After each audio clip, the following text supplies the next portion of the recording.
Hey everyone, Gill Gross here, and it is time for another mailbag where I answer your hot takes, your observations, your questions, and ultimately your comments about tennis or anything else.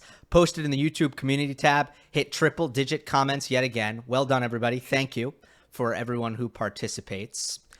And I'm excited. Great list of topics this week, and great week of tennis. I love this week on tour. You got the side-by-side 500s, no buys. We love no buys, and the race has been really fun to watch. Fritz got into a absolute war, lost it. Tsitsipas has played a couple of good matches. Rune with a couple of wins, first back-to-back wins for Rune since Wimbledon. What else do we got? Yeah, it's been fun. First question's about Rune, and it comes from member Road to Mecca. Hi, Gil. Enjoy the show consistently. That's what we go for. Consistency is key. Coaching-wise, any thoughts on if Becker's influence can help Rune? I guess he's been so bad/injured, he can't do worse than his past few weeks. But does he need a new proper skills-based coach or more of a mind and big-name influence like Boris? Also, any thoughts on some backlash to Raducanu, saying coaches may not have liked her asking so many questions? Should coaches have evidence to justify their methods for players who need it? Sorry for the long-winded questions. Keep up the good work. All right, thanks. Very interesting coaching news, certainly, coming into this week with Boris Becker coming on board for Holger. I mean, I'll say this. It's very different than the Novak situation. And, you know, you're right to kind of look at, I think, Boris's role for Novak and recognize how different it needs to be for Holger. Djokovic, I believe at the time, had 6 major titles when Becker came on board because I think he was 6 and 7 in major finals. I think what Becker brought to Djokovic was an aura, a presence, a certain confidence that, look, I don't know what percent of the credit you can give to Becker, but certainly there was a line in the sand that you can draw in Novak Djokovic's career that when Becker joined the camp, Novak started to become really, really good at winning major finals. And before Becker came along, it was a 50-50, if not worse, proposition for Djokovic in major finals. So I think Djokovic liked the presence of Boris in his box. But was he a technician? Did he have to develop Novak in any significant way? That wasn't necessary. And even like Goran, with the way he retooled the serve, I'm not sure that Becker did anything of the kind with Djokovic. As far as I know, he didn't. Yeah, Rune's in a different spot here. There's a lot of development to be had. The tactics, the shot selection, the way he feels out points and constructs points. There might be technical work with the forehand to be done. There might be some other stuff with the serve that can be done. The return, to me, looks like he's a little bit unsure of himself in terms of how he wants to return serve recently.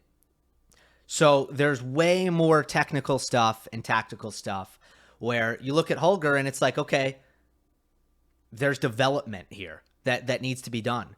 And is Becker that kind of coach? Does he have the ability to do that? I think it's fair to question that. Now, I don't know if this is going to work or not, what the buy-in is going to look like and all of that, but I'm surprised that they didn't go back to Lars Christensen, and I don't know what happened there. Lars Christensen is the coach, for those of you who don't know, who did develop Holger Rune from a young age, and he is a highly technical coach. And Annika, Holger's mother, when they broke the relationship with Patrick after the U.S. Open, Annika was on the record saying that, you know, she thought that Lars should come back into play. Now, Lars Christensen has been coaching Clara Tauson, the other really good Danish player. I don't know what happened there. Did they ask Lars to come back and Lars stayed with Clara? Was that his choice to do so? That's a possibility. I don't know these things. Again, I want to be very clear about that. Was there any fracturing that happened with Patrick coming into the fold? Because I know, they were trying to do a thing where Lars and Patrick were going to be, both be the coach at the same time. I don't think it worked. Reading between the lines, some of the things that Annika Rune has said, Seems like that didn't work. That's not surprising. It's a really, really hard thing to have two coaches who are both kind of alphas when it comes to coaching at the same time. Really tough thing to manage. So it sounds like it didn't work. All that to say, however they got to Boris, I don't know how they did. It's going to be interesting to see if it works out. And I'm not saying Boris can do it. I'm not saying he can't do it. But what I would say is his success with Novak is not going to really be a good indication of whether or not he will succeed in this role as Holger Rune's coach.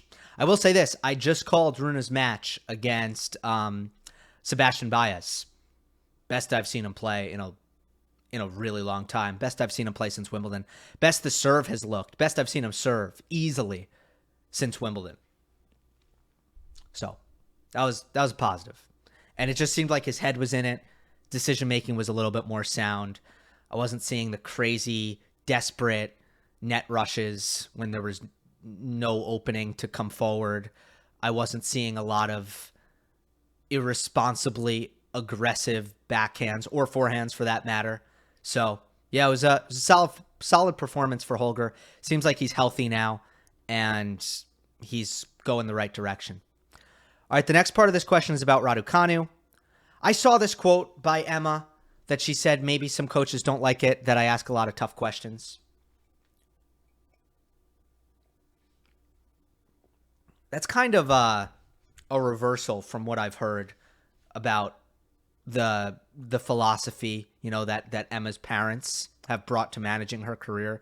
I have always heard that their outlook on it, their view on it, is they want a lot of different coaches coming in, teaching Emma their knowledge, what they know, and giving Emma kind of their flavor.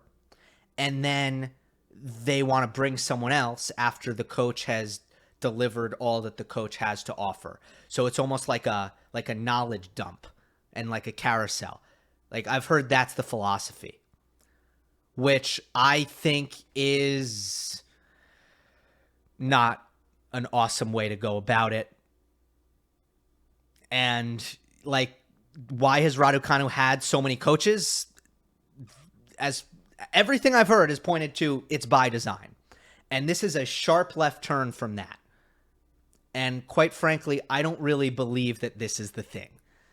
I do not believe that coaches have stopped working with Raducanu because she's asking too many tough questions. So I just don't really buy it, and I'm going to leave it at that. But other than that, I would say if it were to be true, yeah, coaches should be able to explain their methods. And I know for a fact that Andre Agassi asked a lot of questions. He would always say why. I heard a great interview with his trainer, Gill Reyes. Gill Reyes talked about that. Andre, anytime you told Andre Agassi to do something, he'd be like, why? He wants to understand it. Yeah, any coach should be able to explain why they're doing something, because some players want to understand the reasons for everything they're doing, and that is perfectly okay. So if Emma asks a lot of tough questions, more power to her. But I don't really believe that coaches have left because she's asking questions, because it's just, again, different from what I've heard before. All right, next one is from Brandon. In a hypothetical situation, if Federer and Alcaraz were to play, would it be a good or bad stylistic matchup for either player? Okay, savvy way to ask the question. And by the way, this question got more likes than any other question. It got 30 likes because maybe you've been watching the channel long enough. You know that if you asked who would win, I would not have selected the comment because I hate that question. I never answer it.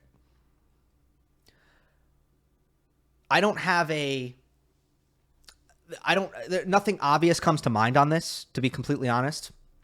I do think that Alcaraz prefers to play someone who's not going to be constantly attacking him and someone who's going to give him some rhythm and some, more neutral balls. I think, Alcaraz would prefer someone who does a lot more of that than Federer, right? Federer makes you defend a lot generally.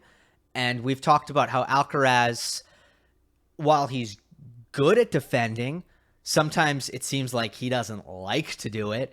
And he sometimes resists kind of he'll get a little bit anxious and get a little bit overzealous trying to keep himself out of those defensive positions if he feels like he's not in control. So we've seen that before. Federer would do a good job at kind of making Alcaraz play a lot of defense. Generally a good thing. But also, I think Alcaraz would really enjoy playing Roger, as would Roger enjoy playing Carlos Alcaraz. Like, they really obviously like to play a lot of different looking points and throw a lot of variety at their opponents. And I think it would be just an enjoyable experience for both of them, which, quite frankly, for Alcaraz and Federer, that helps them. I think they like that. Like, Alcaraz, Dan Evans has played, just an example, Dan Evans has played some great tennis against Alcaraz. Alcaraz has always played awesome against Dan Evans because he likes someone who's going to come to net, someone who's going to drop shot, someone who's going to slice, someone who's going to mix in angles and mix in paces. That's fun for Alcaraz. He prefers that to a guy like Jannik Sinner, or let me give some guys who Alcaraz didn't play. Let's say Alcaraz played Robin Soderling. Let's say Alcaraz played Tomas Berdych. Yes, maybe Berdych a little bit limited, Soderling a little bit limited, but you kind of get the point. That's the guy. Those are the kind of guys who I don't think Alcaraz likes to play because they just kind of give him like super monotonous tier 1 pace and attack returns and serve big and crush the first ball, and he doesn't get to kind of work the point and get into rallies. That's what I think Alcaraz dislikes. I don't know that Roger brings that kind of offensive game Alcaraz's way. So look, I know this wasn't a definitive answer on like who would have the edge if they played, but ultimately, I don't know. I think that they would both really enjoy the matchup, and it would probably be pretty competitive. Stylistically, obviously. I'm not really talking about levels here. All right, let's go to the next one. It's from Mr. Black Global. Brooksby banned for 18 months? What happened? Okay, fair enough. Fair enough on this comment. Yeah, Brooksby banned for 18 months. He's going to appeal to the, what is it called? The Court of Arbitration. The Court of Sports Arbitration. Something like that. I think I'm butchering it. Here's what I won't butcher. So Brooksby, here's what happened. Let's start from the beginning. Every player on tour is in a WADA pool, a testing pool. And if you are in that pool, it means that you are subject to an online system, an online whereabouts system developed by WADA. It's called Atoms. So any player has this app called Atoms on their phone. And obviously there's also, you can do it on the web as well. And whenever you are out of competition, you need to deliver pretty detailed reports about where you are so that they can drug test you out of competition at all times. Out of competition means before a tournament, that like before you're entered in a tournament, after a tournament ends, off season is out of competition. Anytime you are not currently playing in a tournament, you are out of competition. And if you are out of competition, every single day, you must provide a 1 hour period of time, and you are entering this into the app every day. Now, maybe you can do it in advance and you can be like, this is what it looks like this week. I'm not entirely sure about that. I've never personally used the app, but I have watched the instructional videos that WADA has provided to the players that teaches them how to use the app. Essentially, you need to have a 1 hour period with an address, and you are essentially saying that this is where a doping agent can find me today. Example, between 3 p.m. and 4 p.m., I am going to be at this hotel. And if WADA decides to test you that day, that is when they are going to come within that window. Okay, so if you have 3 whereabouts violations within 1 year, and there are 2 types of violations, either you didn't fill out the form, so you didn't report your whereabouts, or you left incomplete information, like you didn't put your address or you didn't leave a time, something like that. That's an example of a violation. Or you did fill out the whereabouts form, but when the doping agent came to test you, you were not where you said you were going to be. So again, 3 violations in a year, and you are subject to a suspension of 2 years. Brooksby has taken responsibility for the first 2 violations, and he has said, my bad, you're right, I broke the rules. But he maintains that the 3rd one should be cast aside, should be excused.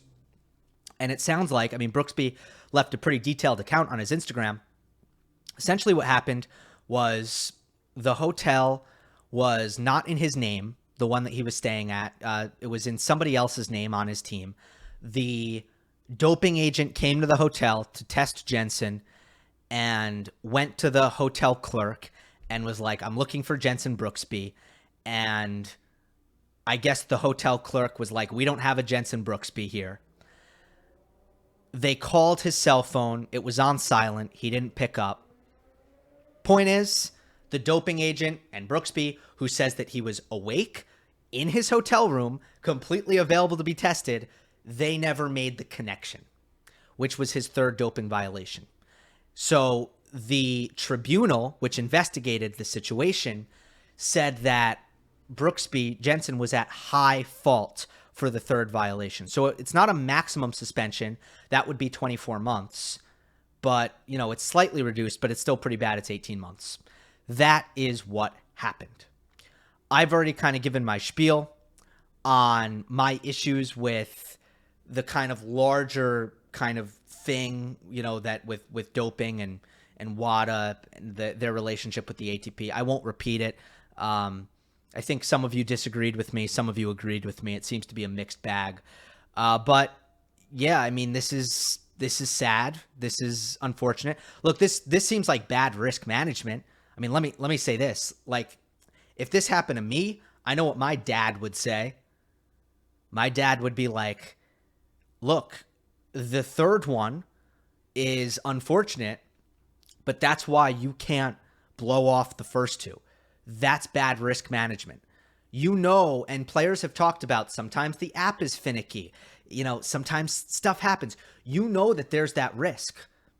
So if there's a risk that something like this is going to happen, you need to be mindful as to not get 2 violations in 12 months and leave yourself vulnerable for that. That's just bad risk management. But young people, and Brooksby's a young person, they tend to sometimes not have great risk management. It's not really a characteristic of young men, is it? No, not really. So it stinks. Certainly there's some fault for Brooksby. Certainly it seems pretty harsh for somebody who didn't actually take PEDs to be suspended for 18 months. And, I have plenty of reason to believe that he didn't. Michael Emer is in the same situation. He's been suspended for whereabouts failures. He is furious about it. Like, last I checked, Michael Emer said he's retiring because of it. I don't actually think he's retiring. But yeah, it's unfortunate. I'm going to leave it at that. I have nothing else to say about this. Next one is from Adam. Hi, Gill. I know it might be too early, but for fun, can you predict who will win the next 4 Grand Slams and the Paris Olympics? Thank you for your content. Really enjoying it. No, I can't. I'm sorry. And I included this comment because it got 22 likes. I don't predict the slams before the draws come out because I'm a human, and if I make predictions, they will be in my head when the draws come out, and they will bias me. no matter how much I want to be like, oh, clean slate. No, I will have a bias, whether it be I'm hedging my bets and I don't want to pick that person because I picked them before the year started, or, last October in this case, and I'm going to pick someone else here, or I don't want to change my pick because I thought that it was them back then and I'm just going to stick with it. I don't want that thinking to enter my head, so I do not predict slams until the draw comes out. That way I come in, nothing in my head, clear head. Now, sometimes I'm thinking in the lead-in, I'm thinking I know what I'm going to do. Sometimes. Or I think I know what I'm going to do. But I at least don't want to be on the record putting that out there. So, no. Next one is from Dam Libigiani. Hi, Gil. How do you think Jannik will perform at the ATP Finals? The fast indoor conditions could suit his game, but beating high-ranked opponents has always been tricky for him, except for Carlos maybe. So I don't know what results to expect from him. Thank you for the excellent job on MMA. Thank you. I just love Sinner indoors. I think he's so good indoors, which would make sense. I think he got plenty of experience on indoor hard courts based on where he grew up playing tennis, which was essentially almost Austria. We know Northeast Italy, South Tyrol, I believe it's called. Snowy, mountainous region, a lot of skiing, which Sinner took advantage of.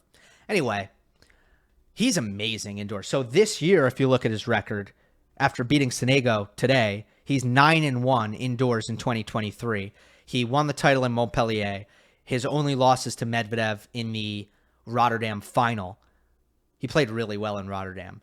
And now here he is in Vienna looking excellent. He got his revenge win over Ben Shelton after Shelton beat him in Shanghai. It's funny, my sense with Sinner, and it seems like this happens to someone every year. I'm expecting really big things from him this week. Paris-Bercy. Might he be one of those guys who does a little bit too much winning in the lead up to, because he's also had, he had a huge Asian swing. I mean, he went 7-1 over the course of the Asian swing. So he has big Asian swing. Let's say he goes deep in Vienna, deep in Paris-Bercy. I just feel like it can be one of those cases of somebody who wins a little bit too much and then is just totally gassed for the finals in Turin. Now, obviously, it's in Italy. There's that extra motivation, although that can present some challenges in itself. Here's what I will say about Sinner, and this is gut feeling. At the end of the day, I just like him in these conditions. I think he might peak a little bit early on in this indoor hardcourt season. It happens sometimes. I think it happened to Medvedev. Was it 2021? Where, I don't know if it was 2021. He kind of tore it up. He had a big indoor hardcourt season, and then I think he went 0 for 3 round robin stage.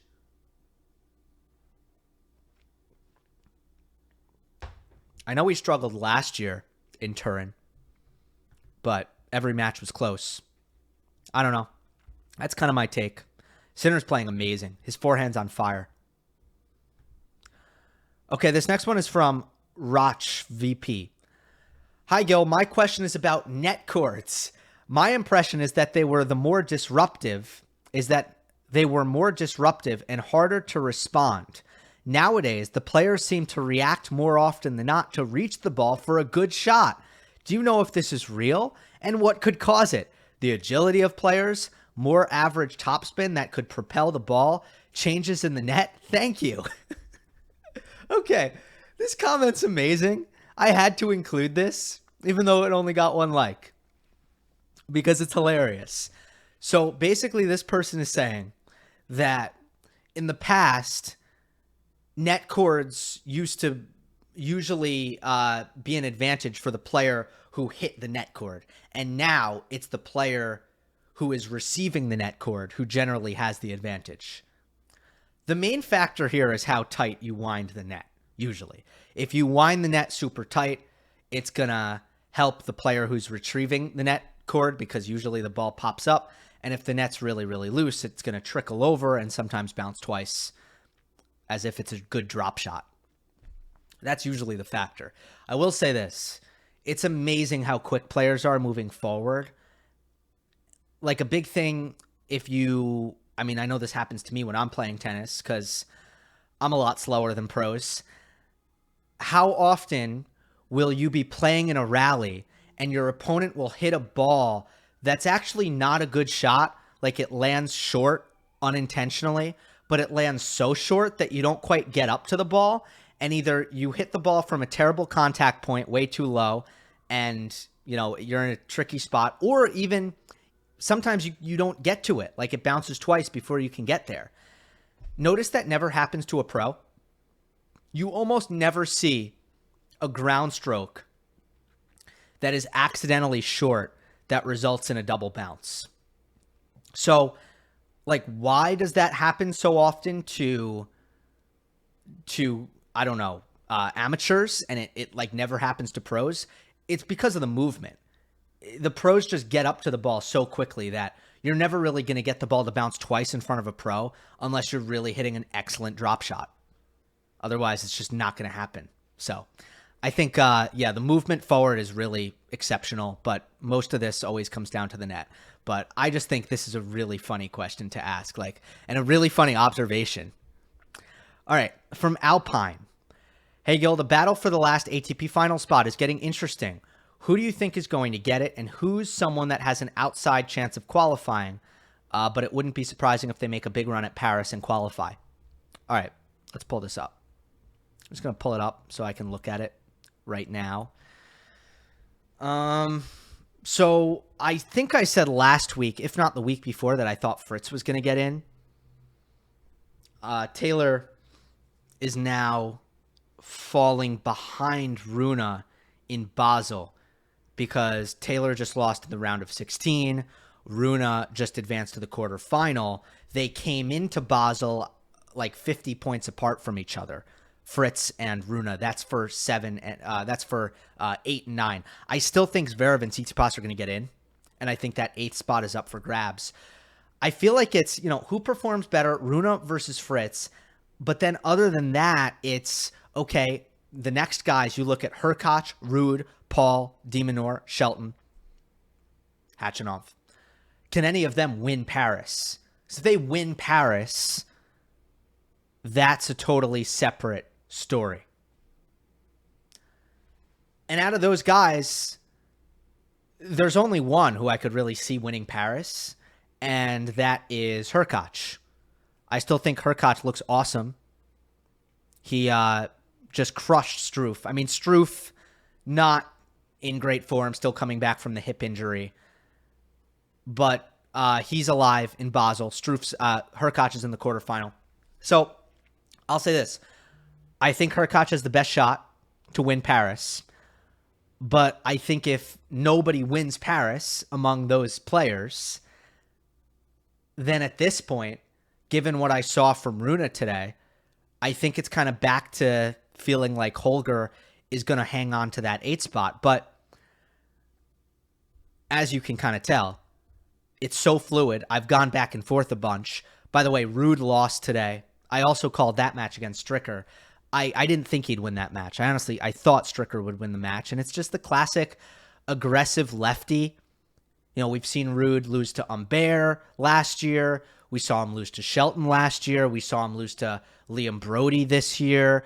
Quick, low bouncing surface. Stricker's got the flat backhand. So, I like him in both cross courts, right? He keeps Ruud's. I talked about this in the Liam Brody match at Wimbledon. Stricker had the forehand to backhand pattern. Stricker just overpowers and outguns Ruud in that cross court. And Stricker's forehand down the line was great. And then backhand a forehand on the deuce side, Stricker's ball stays so low, it bothers Ruud's forehand as well. And Casper can't really find the contact points that makes his forehand really good. So, and also Stricker served extremely well. Ruud had trouble neutralizing on first serve returns. So yeah, Stricker beat Ruud, which is kind of an aside. I think at this point, it's going to be Rune unless Hurkacz wins Paris. Next one is from, I'm just going to say Nick. Hey, Gill, since the offseason is coming up, I want to ask you if you could say one thing that each of the top 10 players could work on for next season, whether that be technical, mental, etc. All right, this is one of these comments that I've been getting a lot of these, like these top 10 rundowns. Keep them coming. I mean, they're great for TikTok. Follow me on TikTok, folks. Gill Gross Analysis. Okay, right? That's my handle, right? Pretty sure that's my handle. Okay, so this is one thing to improve in the offseason. Number one, Novak Djokovic. So difficult to say. So hard to say. But for Novak, at this point, the key continues to just be stay healthy. Sorry, but that's the key. Carlos Alcaraz, first serve. Beef up the first serve. Get more purchase out of your slice serve and your flat serve. Daniil Medvedev, that one's easy. Get comfortable with alternate return positions. Be able to stand closer in on return to fend off the serve and volley. Easy. Jannik Sinner, couple of different directions I can take this one. I'm just going to say continue to work on the forehand drop shot and the volleys. 5, Andrei Rublev. Backhand defense. Maybe this is recency bias from his last couple losses, but I feel like Rublev has done a good job working on his speed. But the more I watch him, the more I feel like his speed goes to waste a lot of the time because sometimes he gets his legs there and he still is not able to defend and neutralize. So it's mostly on the backhand, but I would say I want him to drill defense. Like, he needs to get better at making balls out of the corners. High, that high, heavy topspin defense, the slice defense, both. Just, I think he needs to drill that and train that. Okay, number 6, Holger Rune. Shot selection. It's the shot selection I want to see, that I really want to see get better. And I don't know if this is something that really can get better in the offseason. There's plenty of drilling and training you can do to improve shot selection. Ultimately, that's what I want to see improve for Rune. I want him to start to read the game better and read incoming ball, read opponent court position, and just make the right decisions about what shots to play and when. Number 9, Taylor Fritz. It's really funny. Okay, here's a story on this one. I was interviewing him after his 4th round win at the U.S. Open. Maybe it was after his win against Jakub Mensik. I don't know. But I forget who he beat. But it was after his 4th round win at the Open. And Jose Higueras wanted to know, and Jose Higueras, who's on the broadcast, and he used to train with Fritz, he wanted to know what Taylor would say. So I literally said, question from your old coach, Jose Higueras, what are you going to be looking to work on for next year? And, maybe it wasn't the best time to ask him that question, but I blame, it was, Jose was willing to take the fall for that because Jose was curious. And he literally was like, same thing I've been working on. I'm paraphrasing, but this is basically what he said. He was like, same thing I've been working on for 4 years now, working on coming forward and finishing volleys better or volleying better. And he's like, maybe it'll finally work. Essentially what he said is like, I keep training this and it's just not getting better, but I'm just going to keep training it and hopefully it'll get there. That was pretty much his answer. So yeah, that's pretty much the next step for Taylor. I mean, he just needs to impose himself. He could just get his offensive game to another level if he can work on the transition game and volley better. Okay, number 10, Alexander Zverev. He's an interesting one, man. Very interesting. I mean, sorry. I couldn't turn off my mic in time for that one. Sorry about that. It's kind of been the same stuff for a while. I would love if he could hit a kick serve, but I don't have a lot of hope for that ever happening. So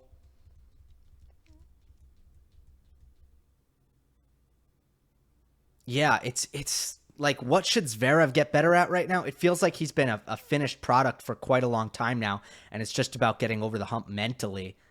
I mean, we know that, right? I'm not breaking any ground with that take. So, what should he work on? What should Zverev work on? Something I think I've seen him do well this year, and I think he needs to keep it up, is just being unpredictable with the forehand, taking his forehand down the line more out of the deuce corner, flattening out that forehand, and also from the middle of the court, taking it inside out instead of getting predictable with the inside in. Because like Zverev's forehand is pretty good when he can get around the right side of the ball and kind of hook the ball. He's pretty good with that, but it's taken him a little bit longer to get comfortable attacking the ad side of the court with his forehand, right? Picture that, forehand's in the ad corner. And I've seen some improvement in that area. That's really good. He should continue to hammer that home. Sometimes it's not about working on weaknesses. And I know when I go through this list and I'm like, this is what I want to see get better, or this is what they should work on. I know, you have that natural inclination to just talk about weaknesses. But in this case, it's something that I think he's done well this year, done better this year. And I would just double down on that so that in the big moments, he has the confidence to continue to execute that like he has been. Next one is from Elias. My question is about Ben Shelton. You've said before that results during this stretch of the schedule shouldn't be taken very seriously in terms of a long-term projection, but there are exceptions. Example, Rune last year. Do you think Shelton has shown enough to be included among those exceptions, or does his abysmal performance between AO and USO make you not trust this run of form? Thank you for the analysis. Channel has definitely helped me watch tennis with a more knowledgeable eye. Good to hear. You're welcome. Thank you for the kind words. There's some nuance here. First of all, I think that Rune and Shelton, good comparison here. Because with Rune, first of all, we already knew that he was a great prospect, extremely talented. Before he did the 4 straight finals last fall, before he did that, we already knew great talent. And then he exploded, for lack of a better term. He exploded. And when he exploded, you could have said, oh, wow, he's just going to tear it up. 2023, Australian Open, title contender. Oh, yeah, gonna be top 5. He's going to have an Alcaraz-like year. Like, you could have looked, if you were just extrapolating from what he did on the indoor hard courts, you would have thought, oh, the guy who just beat Novak Djokovic in the Paris-Bercy final, yeah, that guy's going to crush it. There's not going to be any challenges, no road bumps. And you would have been wrong. That said, Rune has, he's had a 40-win season. He's had a borderline, he's on the, he has a chance to make the year-end championships, and he's 20 years old. He made 2 Masters finals on clay. He only won 1 title. The majors were a little bit underwhelming, just a couple of quarterfinals. But all things considered, amazing year for a 20-year-old in Holger Rune by any stretch. Unless you're comparing him to Alcaraz, putting him side by side with Alcaraz, amazing year for Rune. I think it's a similar thing with Shelton here. Before the US Open run happened, before this indoor hardcourt success and the Shanghai success happened, and the Tokyo success, Asian swing success, there you go. That's what I was looking for. Before that happened, I was already really high on him. I already think he's a great prospect. Unbelievable raw capability. Terrific set of attributes. Explosive athlete. Projects to be one of the great serves in men's tennis. Weapon of a forehand. Great mental game. Shows up when it counts. There's so much to like about him.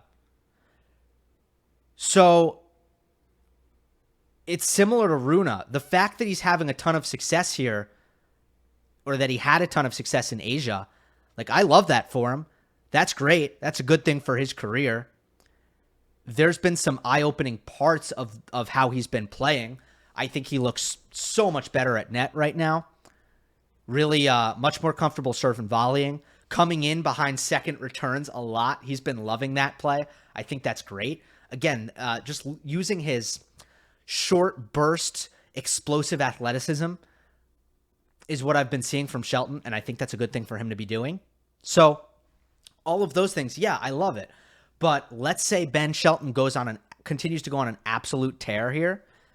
Do I think it's going to be way harder for him to win in January outdoors when everybody's well rested and Shelton's not like this really jubilant young player with unlimited energy who probably doesn't feel worn down at all right now, like so many other players probably do? I mean, it's his first year on tour. Let's not forget that.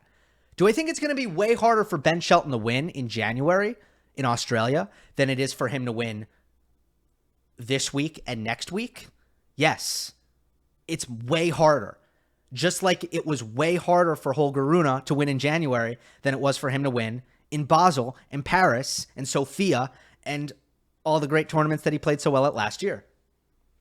It's harder because, again, there's a youth factor and there's also a serving factor here. This time of year, indoors, if you're a hyper offensive player who serves well and your serve gets hot, and Ben Shelton's serve is hot right now, but Rune's serve was hot last year. I mean, remember, he was hitting his second serves 110 miles per hour on average and not double faulting. Ever. Where's that? That went away. So if your serve gets hot, you're going to have a lot of success. I don't know. I understand that was a very, there was a lot of layers to that answer, and it wasn't a, very straightforward answer. But this is not a straightforward question. What is the question here? Do you think Shelton has shown enough to be included among those expectations? He should have high expectations next year, but the expectation should also be that it's going to be much harder than it was over the course of this indoor hardcourt season. There's going to be bumps in the road. And frankly, I think Shelton's first year as a top player is going to be 2025. That's my prediction right now. So I don't think it's going to be next year. I think next year is going to have its ups and downs, but I think the year after he's going to be a top player. Next one is from G. Dalton. Hey, Gill, I want to ask which player that has not won a Grand Slam yet you think is more likely to do so before the other guys. Okay? You have older guys like Zverev, Tsitsipas, or even Rublev that are definitely options. And then you have the younger guys like Sinner, Rune, and Rude that have shown they can go deep in a slam. Maybe give your top three if you think it's close. And love the vids. Keep up the great work. All right, this is kind of a variation of a question that I feel like I get asked like every 3 or 4 months. But obviously it's a really, really good question. And the inclination for people is to assume that way too many guys are going to win slams. Where the reality is, if you're not one of the 3 best players in the world, you're probably not going to win a major. Sorry. That's usually how it is. We don't like to think about that. Like, here's an example. I recently saw, this was just this week on Jose Morgado's Twitter, that obviously there are 4 Americans in the top 20? Is it 5? 1, 2, 3. Well, there's 4 in the top 15. Okay. And then Korda's just outside the top 20. So 4 Americans in the top 15.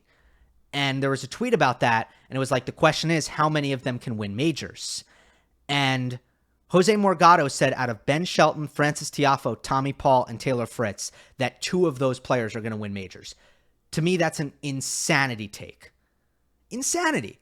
Like, I know you wanna believe like, oh, Tiafoe, he's made a semi. He can win one. Oh, Tommy Paul, he's made a semi. He can win one. Fritz, he won Indian Wells. He can win one. It's like, no, it's not how it works. I'm sorry, Novak Djokovic, it's not Djokovic is going to retire and then it's going to be open season and you can be the 7th best player in the world and you're going to win a major. You might if you're one of the lucky ones, but you're probably not going to. Odds will be against you. That's how it continues to be. So out of that group, I'm just giving you, before I answer this question, I'm giving you my line of thinking. It's, can you be one of the 3 best players in the world? I don't think Tiafoe can. I don't think Fritz can. I don't think Tommy Paul can. So my prediction is that, no, they don't win majors. Shelton still can. It's possible. There's enough reason to think that he might be able to, make improvements and develop in a way that can get him there. So I wanted to express that sentiment because I think it's just widely misunderstood how many players are going to win slams. And to that point, among these players, how many people when Zverev were coming up were like, yup, he's going to win a slam. Tsitsipas, yup, going to win a slam. Maybe less so Rublev. But Sinner, Rune, Rude, yup, going to win a slam. It's no. We say this about too many players.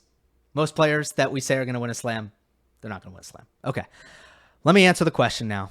I certainly favor the younger guys. That would be no surprise, right? You guys aren't surprised by that because to me, most of these guys, they have to improve in order to get good enough to win one. And I have more faith in the young guys to improve versus the older guys. Zverev and Tsitsipas, if they don't get better, Zverev mentally, Tsitsipas technically, then there's a chance, more likely than not, they won't win one. So Sinner is, to me, the most likely by far out of this group. Even though Sinner and Rune, sorry. And I know I've been saying Rune to this question because I've just felt okay, there's really unbelievable amount of improvement and he's already a top 10 player and he just has so much room for improvement.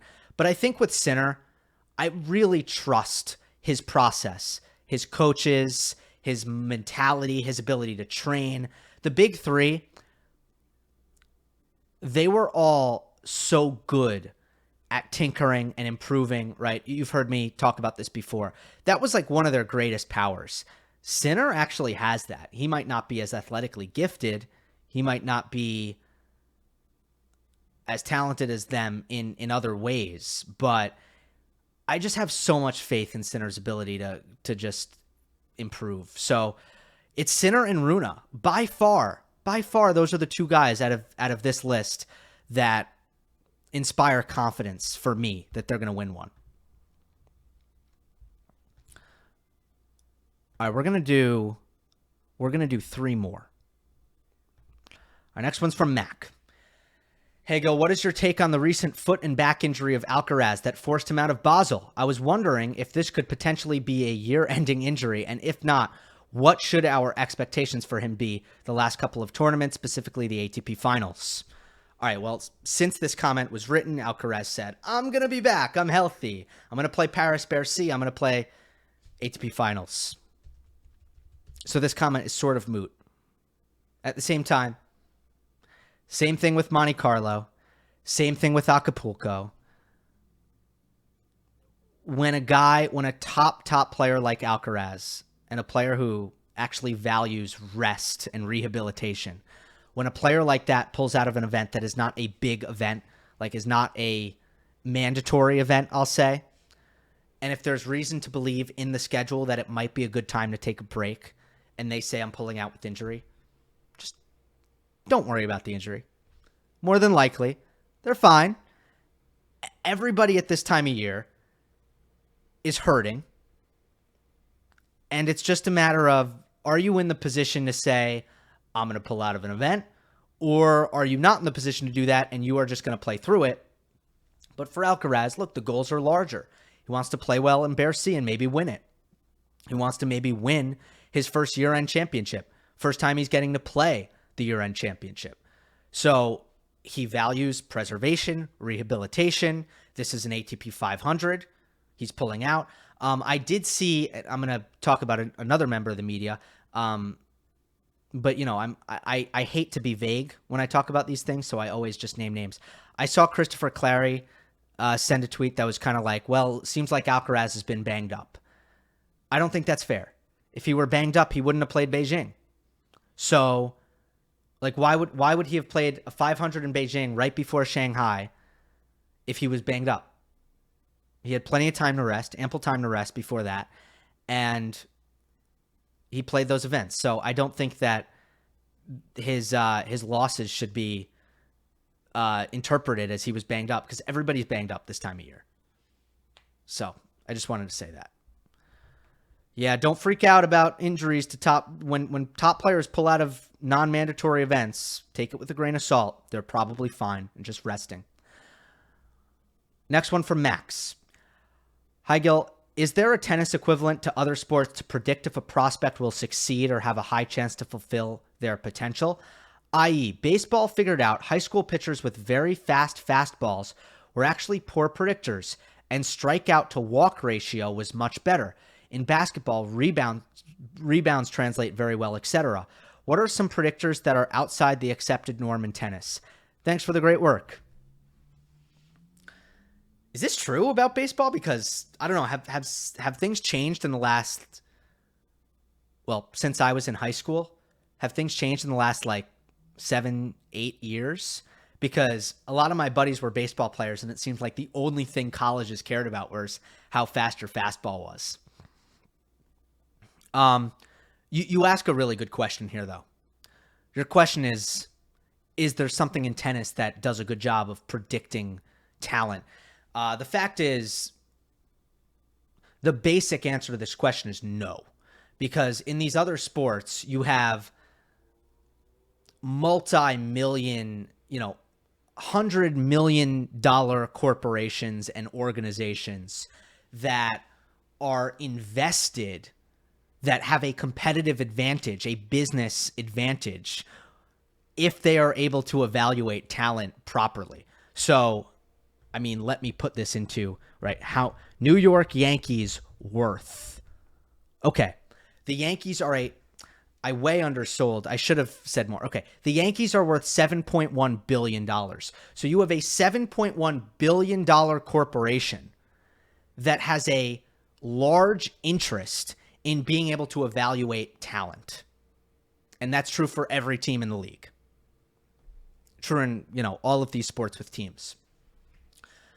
So you better believe that the smartest people are going to get together and try to find an edge and to try to find a system that does this well. And even still, they're going to screw up. They're going to draft players that don't pan out. They're going to make terrible trades. They're going to mess up. But in tennis, yeah, maybe some of the companies like Wilson and Nike, they want to figure out who's good, or some of the tennis agents might want to figure out who's good at a young age. But let's be real. Not even a fraction of the effort goes into trying to figure out which tennis players are going to be good, because nobody has a vested interest in it. So that's really the answer to this question. Next one from House of Leaves. And by the way, I could talk about what I would look for, but maybe we'll save that for another mailbag because I'm just running low on time here. Hey, Gil, what are your thoughts of the rumors of a Masters 1000 in Saudi Arabia being introduced in 2025? Do you think it would be too intense for players to have two big tournaments in the first month of the year after the short off season? All right. Throwing all of the, throwing the sports washing topic aside, in this discussion, this is strictly a scheduling question. No, I don't think it's a scheduling issue at all. I think you're going to have maybe some butting of heads with Tennis Australia.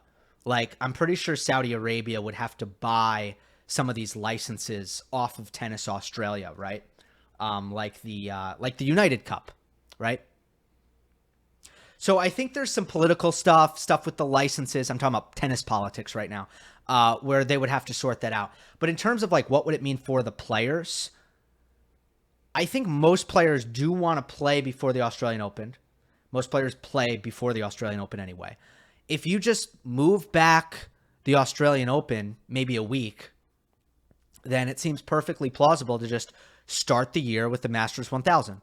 I don't see an issue with that.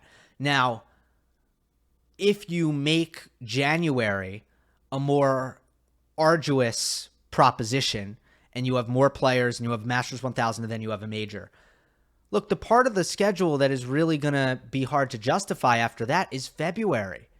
February is going to get hammered here. if this happens, because you're not going to get a lot of top players wanting to play a Rotterdam anymore, or a Doha, or a Dubai, Golden Swing. These are the events that I think are going to kind of start to look less and less attractive if there's a Masters 1000 in January. That was a big diatribe. It's going to be interesting to see what happens with United Cup, with Saudi Arabia trying to get in the mix, what happens. We'll see how it plays out. All right. That's all I got for this week. We will have, of course, a Bear C preview, although I do think it might come out a couple of days later than usual, either Saturday or Sunday. And Monday match analysis on Vienna and Basel. Can't wait for all that. Hope you enjoyed. Don't forget to subscribe. I'll see you next time.